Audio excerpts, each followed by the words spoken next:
Hi hello నమస్తే బూజర్ welcome back to our channel facts of ఫ్రాన్స్లో ఫార్మర్ ప్రెసిడెంట్ నికోలా సార్కోజీకి 5 years ఇంప్రిజన్మెంట్ అయితే ఇచ్చిందండి ప్యారిస్లో కోర్టు. ఈ Paris court sentenced him for 5 years imprisonment because he was involved in criminal conspiracy and found guilty during his 2007 campaign presidentialship.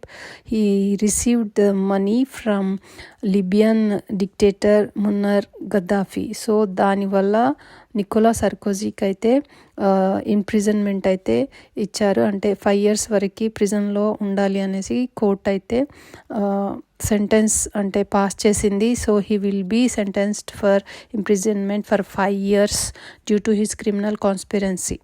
So ఇదైతే latest news.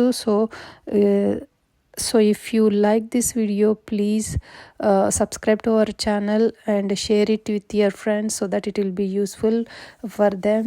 And మీరు ఇంతవరకు నా ఛానల్కి సబ్స్క్రైబ్ చేసుకోకపోతే ప్లీజ్ సబ్స్క్రైబ్ చేయండి, లైక్ చేయండి, షేర్ చేయండి. అట్లాగే hit the bell icon so that you will be notified whenever I upload a new video. Thank you very much for watching. I'll see in the next video. Until then, keep watching. Take care and bye bye. Please like, share and subscribe to Facts of France. Thank you.